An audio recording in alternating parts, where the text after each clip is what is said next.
Hello everyone, hope you're doing well. We're going to have a look at the G premiums that are going to be on sale for the USSR now. Starting off with the ground stuff, there is a ton of them, which shouldn't really be a surprise to anybody. We start off at rank 1 with the T-26 mod at 1939, the First Guards. This one is just a copy of the standard 1.0. It's not very good. The T-26 is actually one of the weaker reserve vehicles in the game, having pretty much no armor, an okay gun, but also not good stability on the gun, and pretty slow as well. So there's no point in this vehicle, don't bother with it. The only reason to get it is the collector's item. The T-35 is another one of those, which can actually be really fun because of the fact it has 10 crew, so even if you get penned, you usually survive because you have just so many people there. You also have a 76mm 245s on both sides, and then also a bunch of little guns too. This is a vehicle that you pick up if you want to have a bit of fun with mates after a long session of War Thunder and just want to try and like hammer things and just have a bit of fun. So the T-35 is definitely up there as probably the best heavy kind of land ship that you have at rank 1. And it is also pretty pricey though, so if you're going to pick it up, it's worth doing it just to have a bit of fun, but not obviously for serious grinding. The Su-57 is not too bad. It's basically just a half-track with access to the 57mm M1 cannon. It's completely fine. I think that there are better vehicles out there, and since it's a rank 1, you know, it's only good for researching rank 1 and 2, so even though, you know, there's nothing wrong with the vehicle, like the gun works well, the reload's okay, the mobility of the vehicle's okay, it's just not really worth it. Like, there are much better options out there. The T3 is just a Panzer III. Like, it's very boring, doesn't get any additions to it, it's just a standard vehicle at 2.3. Once again, you get a ton of really fun vehicles at lower tiers for the Soviets. There's no point in hampering yourself and just getting stuff like the T3. It's much better if you're going to get something like this, get it a bit higher in rank so it's a bit more useful at the end of the day. Then you have a very expensive 1.3 vehicle, 3,850 G for the BM-824. So this actually will go down to just under, what, 2,000 GE? But give up. That's crazy expensive for a rank 1. Like, what are you going to use this for? Once again, it's just another one of those meme machines that you're really not going to do too much with. It's much better, instead of getting any of these vehicles, just get the starter pack for the Soviets. It's so much better than any of these things, apart from maybe the T-35. That one's pretty fun. Then you have the T-126. So this vehicle used to be really good. Now it doesn't have a lineup. The only lineup it has is with the ZIS-12 94KM. Everything else is not near it. It's a light vehicle, which is a scout basically. It has a 45mm, which has good penetration, good post-pen damage, but at 3.0 not the best. The main thing it relies on is its scouting and also its penetration with its larger rounds. But generally, you know, it's a fine vehicle. It just doesn't have a lineup anymore, and that kind of crucified it. You used to be able to run this with its compatriot, the T-50, but I suppose you can nowadays, but you don't want to up-tier stuff like the T-50. The ZU T-37 has turned up as well. So this actually is at least a kind of unique vehicle in a way. I don't know if it's fully unique, but it was at least for the longest time. This vehicle is one of the only, if not the only, GE premiums that we have in the game for AAs. Even though this isn't really an AA, it's at least supposed to be an AA, this is much more of a tank destroyer, because it has a 37mm. The 37 has APT and it pens up to 70, but technically it's supposed to be an AA. So that's kind of cool, at least. It's just too expensive for what it is, and also, once again, it just seems all these 2-3 premiums are just no good. They're just not very nice vehicles for the USSR. The SMK is a bit of fun. It's a very large vehicle and has access to a 45mm and a 76mm. Also has some pretty decent armor on the front of it, which can get a lot of people killed, basically. It does also have a ton of crew in it, and good mobility for what this thing has. It's 55 tons, 850 horsepower engine, so it can actually motor around the place, and also does have access to a 12.7 and a 7.62. So, once again, as a bit of a fun vehicle, not too bad. As a serious grinder, I mean, not really. The main grinder vehicles for the Soviets are actually their pack premiums and not their G1s. Their G1s are usually more of just a bit of fun, and that's about it. The first one, which is actually kind of a proper one, I suppose I'll class it as, is the T-34 57 1943. So this one is a rank 3, same BR as the standard T-34 57, just has the different turret, and also the KV-1's is 5 is at 47 nowadays, or the ISU 152, depending on how you feel about it. But the T-34 57 43, this is a pretty good vehicle. Like, it has the 43 turret, it has the 57mm. The 50 has good penetration on the gun, and also does have enough TNT equivalent behind it to be able to do decent damage. So for me, I actually like this vehicle quite a lot. Good mobility. Armor's not great at 4.7, but the gun works, and as we've talked about before with T-34s, they're a good mix of different things. You know, they work well against the competition that they face, and a lot of the things which were scary at 5.3, 5.7 against it have actually recently gone up in BR, so it gives it a bit of breathing room and works a lot better. Back to the funny meme vehicles, we have the Su-100Y, which is just a naval cannon on top of a large chassis on top of a large superstructure with pretty much no armor. So you get one donk and then you die. That's pretty much what the Su-100Y is. In the right matchmaking, this thing can be pretty useful, but the problem is, in the vast majority of matchmakings you run into, it is completely useless. So don't bother with this if you want a useful vehicle. If you want to donk people every once in a while, you can do. Just use stuff like the FV4005 or even just the KV2s, which are much more good at it. The M4A2 as well, the good old Sherman. This is just a standard 76 Sherman. If you like this in the American tech tree, you'll enjoy it in the Soviet tech tree. There's a bunch of good vehicles around this BR anyway for medium tanks, stuff like, you know, stuff like the T-34-85s, which are around here, so it can slot into a bunch of different lineups if it needs to, but generally I would say for this vehicle, it is just one which is, once again, just a bog standard medium tank. Its armor isn't great, its mobility is fine, it's saved by its gun a lot of the time, since it has the vertical stab and the 76 means that you can get the first shot off a lot of the time, and has the M62 shell, so it does have pretty decent penetration on top of that idea. We go back to another vehicle which isn't very good, the Su-122P. There are better vehicles in the tech tree which do exactly the same job as this one does. This is just a T-34 chassis with a 122mm on it, so it has a very long reload, doesn't have any armor on the front of it at 5.7, you can see only 120, then also it has this wonderful cupola weak spot that everybody shoots, is a TD, so no turret, meaning that you can shoot it wherever, and it has to get this big donkey gun on. Has awful gun depression, which doesn't help it at all. And yeah, it has a nice gun with the BR-471D, which is a really good round. But good luck getting it on target, which has been the problem with this vehicle for the longest time, which is why it's gone down in BR so many times. The T-44-122, which has pretty similar characteristics to it, but a longer reload, is a much better vehicle to pick up because of the fact that it actually has better mobility, better armor, and once again it has the BR-471B shell, which is generally fine for 6.3. The major issue with this one is the reload. The reload is crazy on it, which is definitely a problem for the vehicle, and something you'll have to get used to, especially since at 6.3 you have another vehicle which fundamentally just works better than it and has half of the reload, the T-34-100. This one is slightly taller, has a weird turret. It's just an odd turret, but it has the 100mm LB1 cannon. This means that it gets access to the BR-412D round, which pens more than the 122mm round, and also has half the reload. It does have a bit of an issue with gun depression, but since it's on a mobile T-34 chassis, you can maneuver around that and it isn't too much of an issue.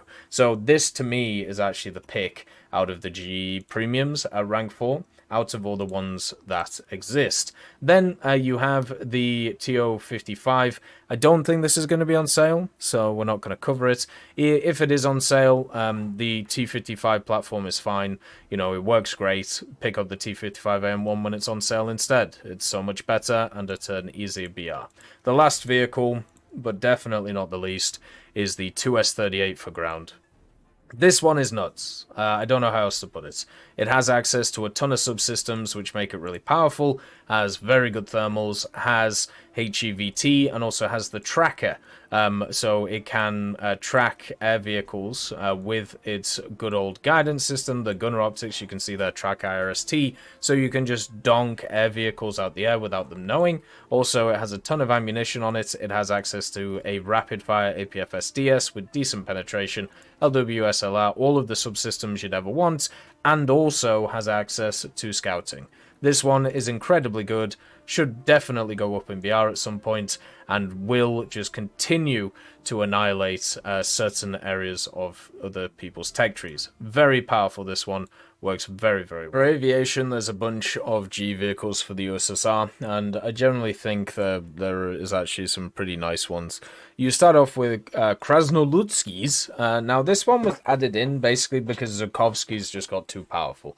And I don't know if this one is on offer yet or not, but it's just a copy of the I-15 BIS, which I think is somewhere. There you go. It's just a copy of this one with the good old PV-1 machine guns. Does actually get access to rockets and bombs, so it can actually be useful in ground forces, which is quite fun. But generally, you know, it's a starter premium. Zhukovsky's is okay, especially in arcade. It works really well in arcade as a vehicle, which is why its BR just kept going up, and it generally is quite fun as well. One of the best biplanes in the game because it can do pretty much everything well. You got the PBY-5A Catalina, which is there as well. I would say this isn't a very good vehicle. You know, it's just a copy of the American one, and it doesn't even get like Soviet bombs or anything like that. It just gets the standard stuff. Can't go very fast, big targets. Even though it has a good ordnance load, it can't get to the target, so not really much point. Then you got the Hampton, which was just a very weird pick, but the reason why it's slightly different to the British one is it does have a 12.7mm, the good old Brezin, so at least it has that kind of sat around the place. I don't know exactly where it is. There it is. It's in the top turret there, so that makes it slightly different from the British one. Not a good pick once again, though. Just generally grind through the fighters. The lower tier Soviet aircraft are pretty good. Like, they don't really have too many issues with them. They kind of max out at, like, rank 3, and then after that, you have to kind of wait till the jets for them to be good. So it's more probably interesting to find, like, a rank 3 or 4 premium, whereas most of these are just kind of the same as what you've seen before, but with kind of Soviet, you know, era weaponry. So, for example, you've got the Kitty Hawk here, the P-41, exactly the same as what you see in the American tech tree, but it has a 500-kilo bomb on it. So that's pretty good. Also, 2 100s and 1 250. So it has the 50 cals. It has kind of the best of both worlds. Chill it out, take it slow, then you rock out the show, and that's pretty nice. You know, it's not too bad of a vehicle, and that's pretty much what can be said about all of these American vehicles, by the way. Like the P-39s, you know, the A-20s, the P-63s, the P-47s. They're all solid vehicles, and if you don't enjoy playing the standard, you know, Soviet ones in the tech tree, which there are some good gems here, but there are a few which kind of suck, then, you know, they're not too bad to play. Then you got the Hurricane Mark II-B. This vehicle is just a standard Hurricane, but has the 20mm Shabaks and also the Berezins. I would actually say this isn't really worth it because of its armament up tiers it to a point where it's not useful in air realistic or ground realistic. Obviously, if you play arcade, arcade can definitely help it out, and it can be super useful in there. But for me, for realistic, it just isn't worth it because its flight performance isn't there. The Chaika can be a lot of fun, just dipping, diving, swipping, and swiving all over the place, and kind of just annihilating stuff as you go along, which is quite good. You know, it's probably my favorite biplane in the game. It does also get, once again, some secondary ordnance, but the reason you play it is because people dive on you, you defensively fly, they fly around the place, don't know what they're doing, and then you just pop behind them and then rat-a-tat with the Shabak. So that's the whole point of this aircraft, which makes it quite fun to play in air realistic and arcade. You also have the I-16 Type 28. Don't bother with this thing. It's too heavy, basically. The I-16 later models, they have really good armament, you know, 220s and 2 762s. Once again, might work in arcade, but in the realistic modes, it just doesn't because the engine power is not there. So it's just super heavy. So it just doesn't work in general. Then you have, as I said, the American vehicles. all of these American vehicles are good. So the P-39K, the A-20, the P-63, the P-47, the B-25, all of them are fine, apart from maybe the B-25, because the B-25 has that issue where it doesn't really have that good of a bomb load. But all of the other ones that are just kind of sat here, they all do well. Like they just don't have a bad bone in them. They all do their jobs very good. They all pretty climb very well. They all have good armaments. They're generally very good. So if you don't like playing these, you could just play these, but there's not really much point in individually doing them. If you want my specific pick out of all of these, it would be the P63A5 for realistic, just because of its climb rate and its gun. Then the P47 if you want it for multi-role, because it gets 2 500s and 1 250, which is super powerful in ground forces and also naval forces to be useful. So that's, you know, pretty much all of those sorted. They're all good vehicles. They're just not really that interesting because they're just straight from another nation. Then you have the Su-6. So this was brought in. Don't really know why it was brought in, but it's just an Su-6 with the Shvetsov M71 and 23mm instead of the 37s. And also you can't get the 37s. So the 23s are nice and all, but if you're going to use the Su-6 platform, you want to have a lot of penetration on those guns, and that's what those 37s offer. This is much more of like an aerialistic, go on ground pound kind of thing, and I just think there are better options. The IL-2M, for example, IL-1046 is a much better one too, so not really worth it in that way. Then you have the B6, so this big behemoth has good defensive armament, you know, with the 23mm, one in the front, and then basically 4 looking above and behind. Has a really good bomb load as well, just very, very slow, and also massive blind spot underneath. So as a vehicle, doesn't really fit in the game, just because it's too slow and also too big of a target. So in naval, it just gets shredded. In ground, it just gets shredded.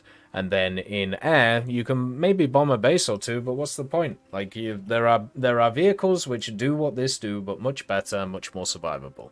So there is no use in picking it up for this price. The Act-3 VK-107 is good. This is a vehicle which you pick up if you don't want to play the rank 3 and 4 of the Soviet aviation tech tree, and I kind of get why people wouldn't want to do that, because it is a bit of a pain to do. So for me, I think generally it is not a bad pick to do it. It's basically the VK-107 engine, which is really powerful, plus the 20mm B-20S and also B-20Ms, which give you enough firepower to be able to take anything out. It is just an Espiroti fighter, though, and also, even though it has a good climb rate, at really high altitude, it's going to get outdone by a lot of other vehicles, and it's very limited to aerialistic and air arcade. So just to let you know that. The Su-11 is still crazy powerful, by the way. It's a really good vehicle. It's been a very good vehicle for the longest time. And it has access to good bombs, has access to an independent bomb drop as well, and a 37 and 23. Has very good engines, 473, still really powerful, just doesn't get talked about as much because of the fact that it is a vehicle which you know, it got up yard, so therefore it's just out of the mind, but it's still very powerful. The Yak-38, the Danger Sausage is there too. This vehicle also technically is here for GE. They brought it back. I don't know if it's going to be on discount or not. It's just an R60 slinger. So you got a 23mm and 4 R60s. So in the correct conditions, that's 4 easy kills. In the conditions that you're mostly going to go in, that's maybe 1 kill or 2 kill. Generally, the only reason to play this thing is to launch the missiles at people, and that's about it. So it does kind of have a slight use in ground, where it does have access to the Kh-23M. There are much better options for the Soviets around this BR for that stuff. So yeah, it's a vehicle you take off, you climb at like a maybe 50, 60 degree angle on the horizontal, and then a 5 degree on the vertical. You wait for the engagement to happen. While the engagement's happening, you just fire the missiles at people, then you go home. That's the whole point of this vehicle.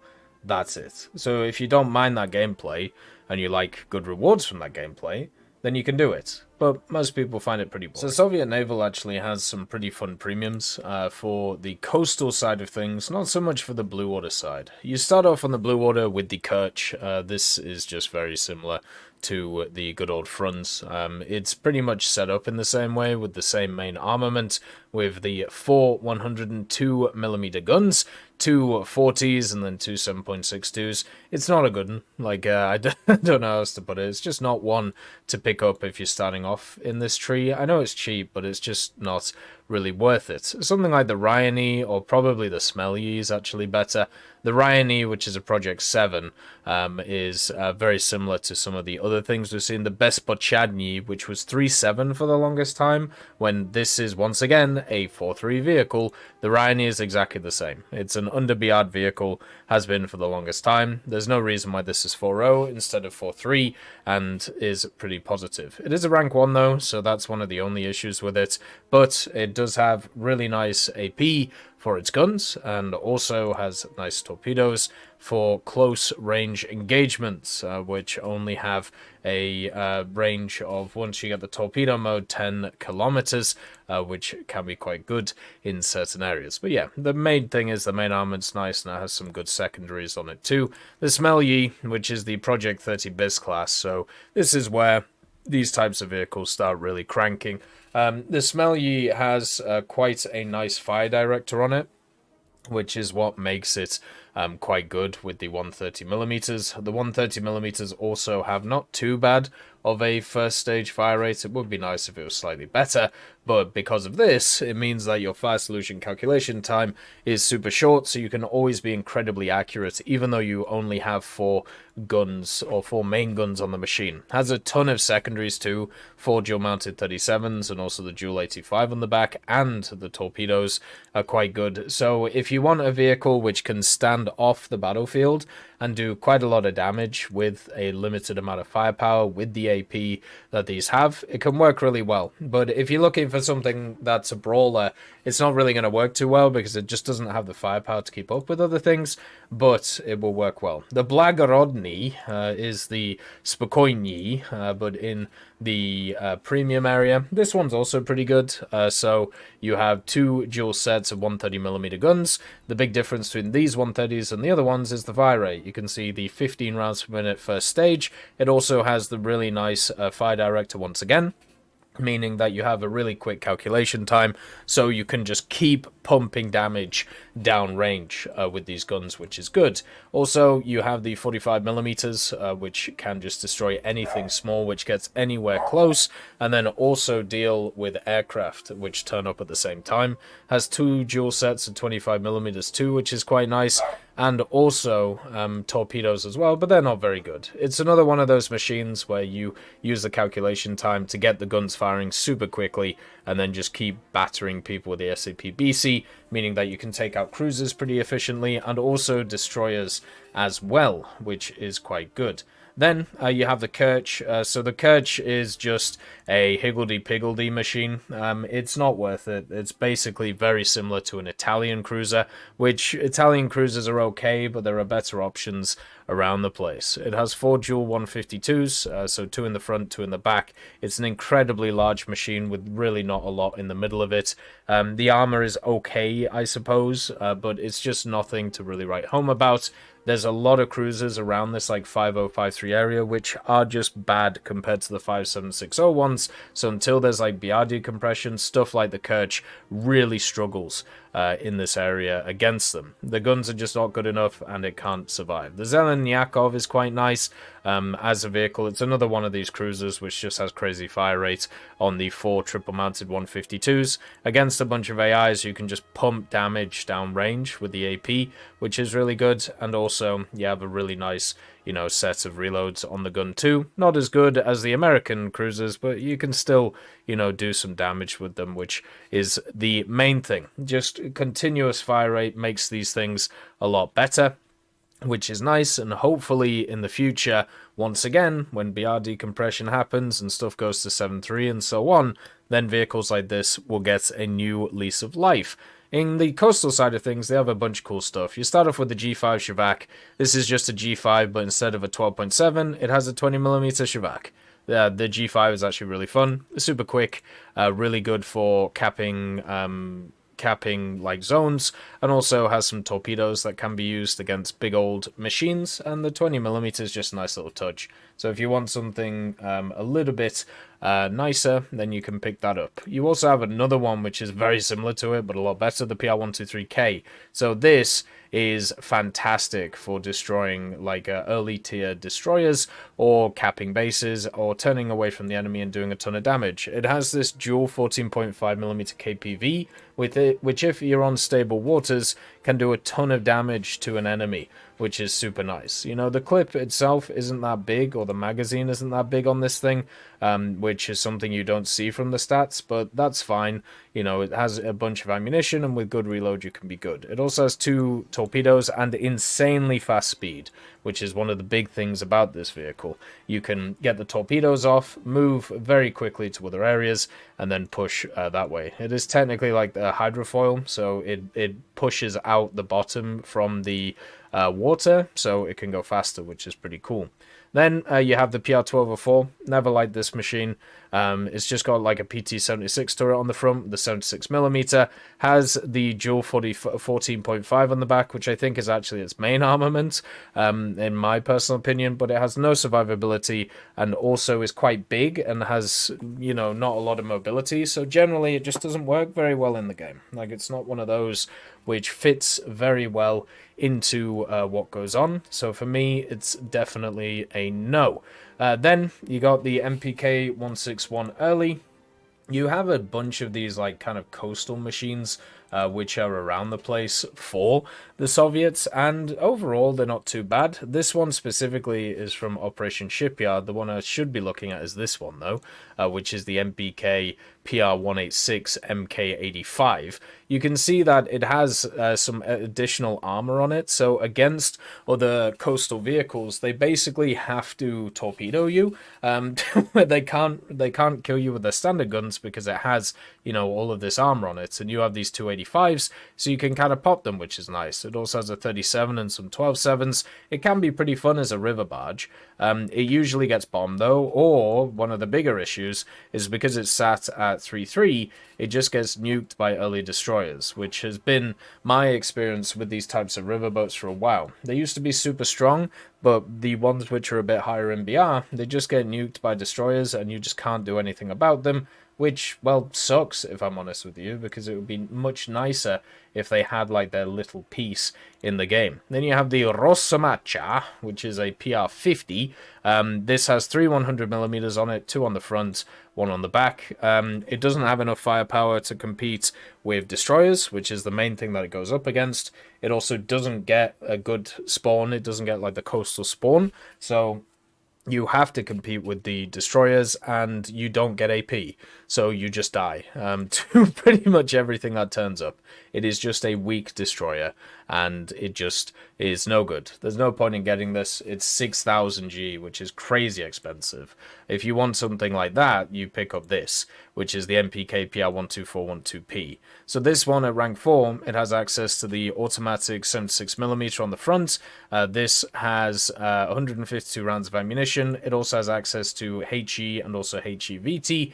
This basically means that you can donk any coastal vehicle that you want, and then also on the back, if you really want to tear stuff apart, it has a 30mm AK-630. Now this one has a ridiculous fire rate, and also the main thing that it has, which is cool, is it has crazy burst mass. So you are able to annihilate anything coastal-wise with it very quickly if it doesn't have any armor.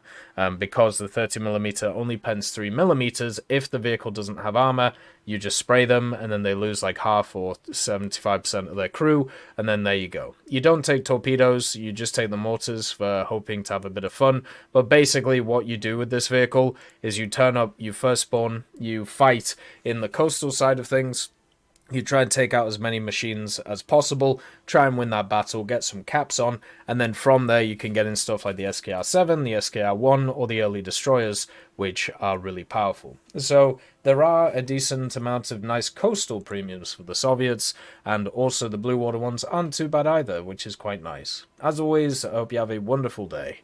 and I'll see you next time. I'd just like to thank Brendan Quinn, Vilneus, Character Fuel, Juan the Panda, Carrion Crow, Gus Irenicus, Pyman, Merciless Reaper, Orange Tail, Teddy, Daniel Stanton, Moxie, B. Young, Bareen, Peter Grayling, Alan Hacker, Sem Alslan, Uncle Bean, and Derek R., and also Lafouche for supporting the channel.